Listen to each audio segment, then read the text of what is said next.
attention s'il vous plaît, nous vous demandons de quitter les lieux par les sorties les plus proches. Votre attention s'il vous plaît, nous vous demandons de quitter les lieux par les sorties les plus proches. Le signal d'évacuation va retentir. Votre attention s'il vous plaît, nous vous demandons de quitter les lieux par les sorties les plus proches. Votre attention s'il vous plaît, nous vous demandons de quitter les lieux par les sorties les plus proches. Le signal d'évacuation va retentir.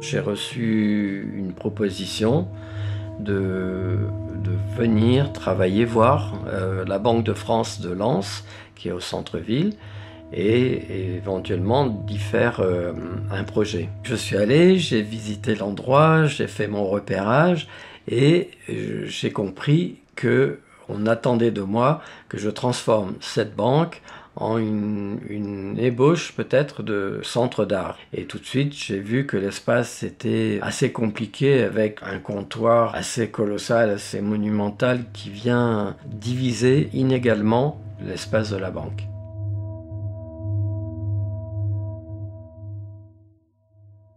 J'ai fait une proposition de transformation de la grande salle pour recevoir des œuvres.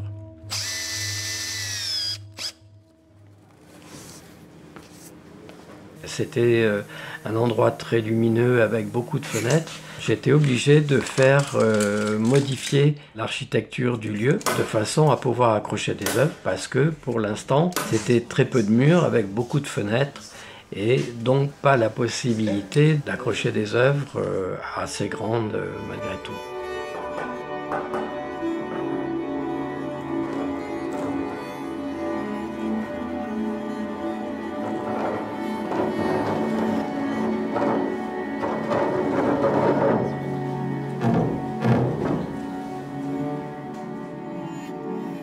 Toutes les banques de France ont été construites à peu près en même temps, donc on est sur un des bâtiments, j'allais dire historiques, sachant que Lens a été complètement rasé en 14-18, donc c'est le bâtiment qui hébergeait il y a encore très peu de temps la succursale de la Banque de France à Lens. On est sur une prise un peu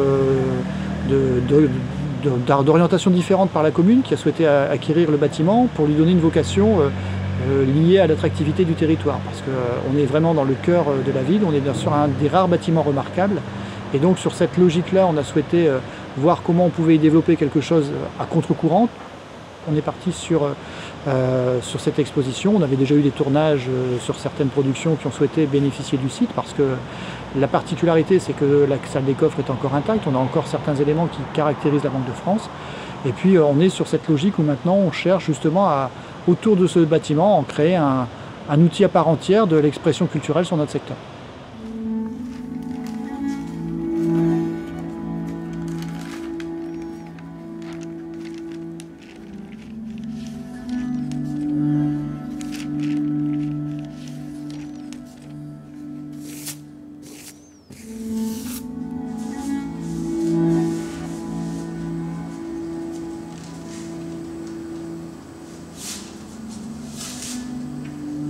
La première installation dans la Banque de France à Lens se présente comme un espace avec plusieurs cloisons et plusieurs reliefs.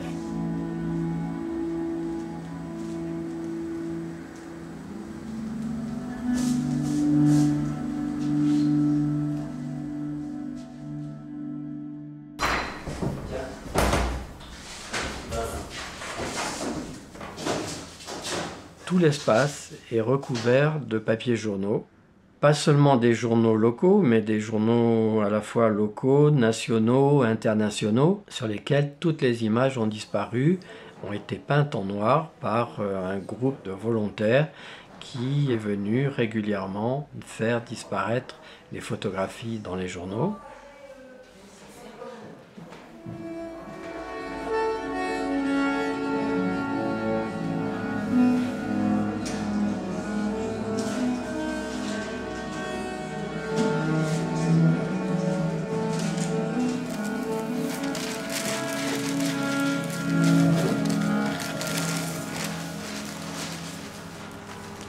J'ai commencé par le détournement des images des journaux. Le premier jour je suis arrivé, j'ai fait le tri des différents journaux. Et ensuite j'ai fait le collage au plafond et sur les murs.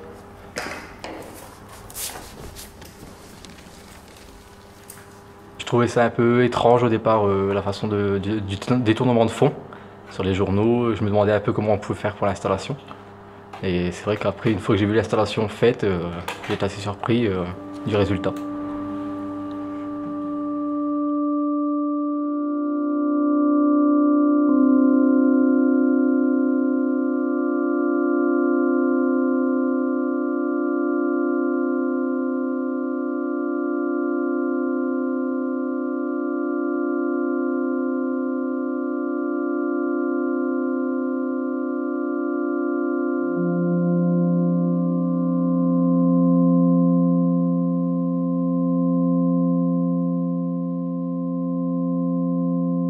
Tous les murs, le sol, le plafond sont recouverts de ces journaux sans images, avec un cercle qui laisse apparaître l'espace réel de la banque où il n'y a pas de papier journaux.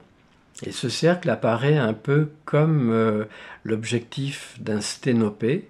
Le sténopé, c'est un appareil photo primitif, une boîte avec un trou, et l'extérieur vient se projeter à l'intérieur de cette boîte. Ici, on a la partie objectif qui est le lieu tel qu'il est, et l'intérieur du sténopé qui est recouvert de papiers journaux comme une mémoire de ce qui est dit, de ce qui a été dit, et dans toutes les langues comme une sorte de forum de discussion global.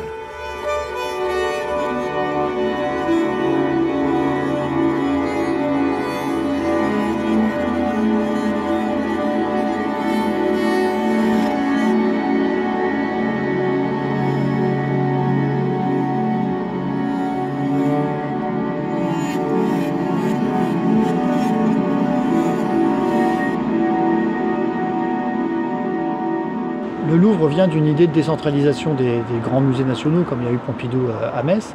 On est sur une logique de décentralisation culturelle qui cherchait un territoire d'accueil. La direction qui a été prise à l'époque par le ministre de la Culture et le président de la République, c'était de choisir Lens pour que le musée, aussi dans un retour du symbole de l'histoire, s'implante sur un ancien carreau de mine. Donc là où l'exploitation minière avait fait la grandeur de la France il y a plus d'un siècle, la plus grande marque culturelle venait prendre le retour pour donner une autre vocation économique à un territoire. Donc le symbole est vraiment assez fort parce que sur le site où les mineurs descendaient au fond pour extraire le charbon qui a donné à la France la possibilité de se reconstruire, aujourd'hui la culture nous donne à notre territoire l'occasion de se reconstruire de façon différente, en tout cas d'augmenter un peu et de compléter l'offre économique au travers un vecteur culturel sur notre secteur.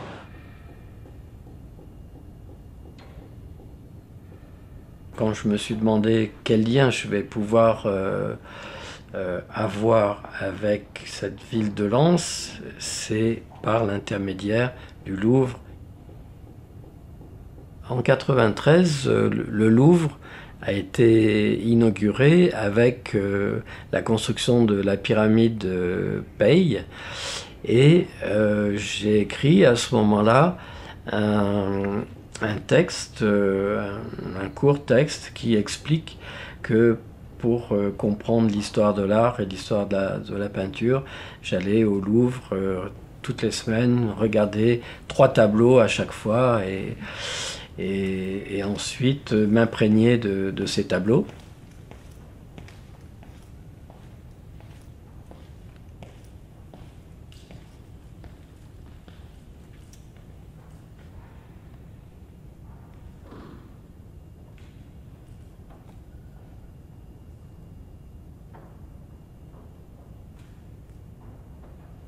J'ai imaginé de travailler sur les espaces peints par Hubert Robert et d'après un dessin de la salle des cariatides de l'artiste de Vailly. Sur le dessin, j'occulte, à travers une mosaïque de couleurs, une géométrie proche de Mondrian, avec ses teintes primaires, ses aplats, mais qui, dans le projet, laisse apparaître des éléments de l'architecture. Ce qui m'intéresse, c'est la relation de la peinture à l'architecture. C'est cette même relation que l'on trouve dans les Vermeer au Louvre. Il y a sa lumière, une harmonie de couleurs et une sérénité que j'essaye de retrouver dans tous mes lieux. Un modelé de la lumière extraordinaire que je tente d'acquérir tout le temps dans mon travail. J'ai fait récemment au Japon des espaces avec un sol où s'inscrivaient des croix noires. On pense à Malevich, mais lorsqu'on regarde bien Vermeer, on s'apercevra qu'il a peint des sols et des espaces d'une modernité incroyable. Dans les premiers travaux que j'ai faits, où la figuration occupait une place importante dans l'image produite, fabriquée, on trouve des fragments du Gréco. Je pense notamment à une photo au CAPC de Bordeaux où on voit un personnage qui est en train de tomber sur le dos et que j'ai reproduit directement sur le mur. On m'a proposé de travailler dans un lieu qui est devenu une sorte de maison des sciences de l'homme. Donc en faisant mon repérage, je grimpe un escalier qui immédiatement me fait penser à l'escalier qui se trouve dans le philosophe de Rembrandt qui se trouve au Louvre. Et tous les planchers étaient détruits et donc c'était un immense vide et il restait juste cet escalier dans lequel j'ai repeint ce clair-obscur que l'on trouve dans ce tableau de Rembrandt.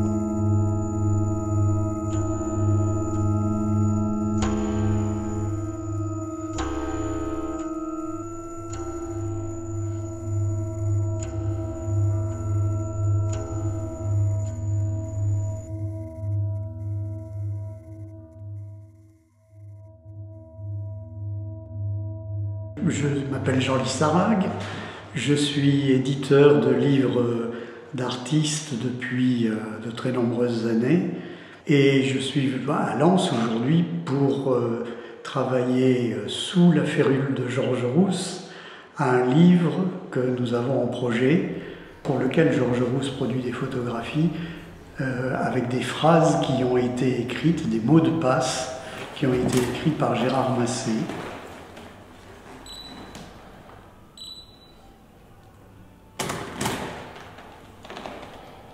C'est des mots de passe, mais on peut interpréter ça comme on veut. En fait, ça pourrait être, je sais pas, moi quand j'ai lu ces phrases, j'ai pensé à pendant la guerre quand la radio de Londres envoyait des messages aux résistants. Et donc, évidemment, tout le monde se souvient des sanglots longs des violons de l'automne. Et voilà, c'est à la fois tragique et en même temps poétique.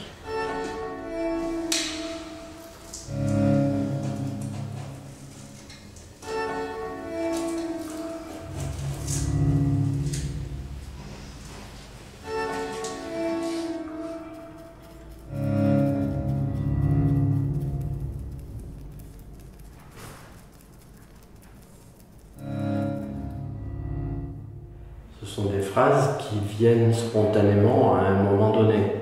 Peut-être que moi, à ce même moment, peut-être je fais la photo d'un nuage ou la photo d'un arbre. Lui, ça se traduit par des mots qui reflètent sa situation psychologique à cet instant précis. Et donc ça peut paraître comme des phrases scriptées, mais aussi, comme dans le haïku, il peut y avoir des éléments de phrases qui amènent ailleurs, qui font dégager de la réalité terrestre. D'habitude, l'éditeur, quand il a le texte, il va chez un imprimeur, donc il y a un travail avec la lettre, la mise en page, etc., qui se fait sur écran ou sur épreuve.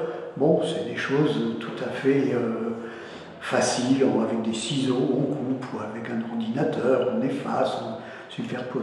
Là, ça n'a rien à voir, on peint les murs avec des perspectives qui sont fausses, donc les lettres sont complètement déformées et il faut se retrouver à un certain endroit pour avoir une vision de la phrase qui se reconstitue. Et c'est un travail extrêmement minutieux, et Georges est derrière pour vérifier qu'on ne fait pas de bavure sur les lettres, pardon. Donc c'est une expérience tout à fait unique. Et en tant qu'éditeur, je n'ai jamais fait ça, et je ne connais pas d'éditeur qui a encore fait ça. Là, on entre dans le livre. Enfin, c'est assez étonnant comme sentiment, parce que on dirait qu'on est dans Alice au pays des merveilles. Vous savez, on est rentré dans le livre, on est plongé dans les lettres, on est passé de l'autre côté du miroir. Il manque le miroir.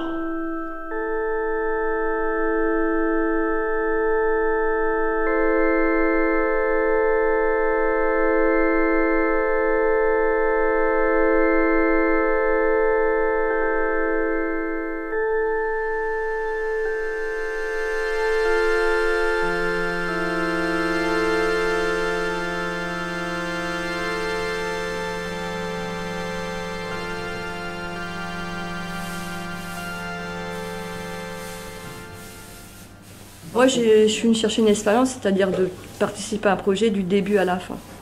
C'est-à-dire que j'ai vu un peu le cheminement de l'exposition, c'est-à-dire du début jusqu'à la fin.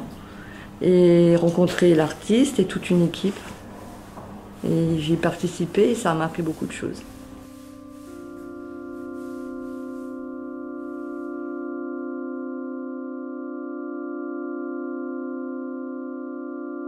En fait, on était en attente de l'art à Lens. Et là, vraiment, on a gagné beaucoup. C'est une découverte extraordinaire. C'est ce que je vois ici, c'est ce que j'aime découvrir dans l'art, dans l'expression des artistes. C'est grandiose, c'est extraordinaire, c'est génial, c'est beau. Il n'y a pas de mots pour ça. Et de la voir à Lens, c'est encore mieux.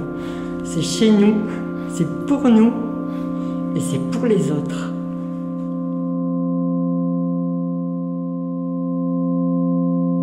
Mon objectif, ça a toujours été de faire un art le plus minimal qui soit, en utilisant des formes géométriques qui ont des symboliques différentes dans toutes les cultures et qui sont reconnaissables par tous, et formes géométriques qui viennent apaiser finalement le contexte général du lieu, l'œuvre venant créer ce moment poétique et méditatif.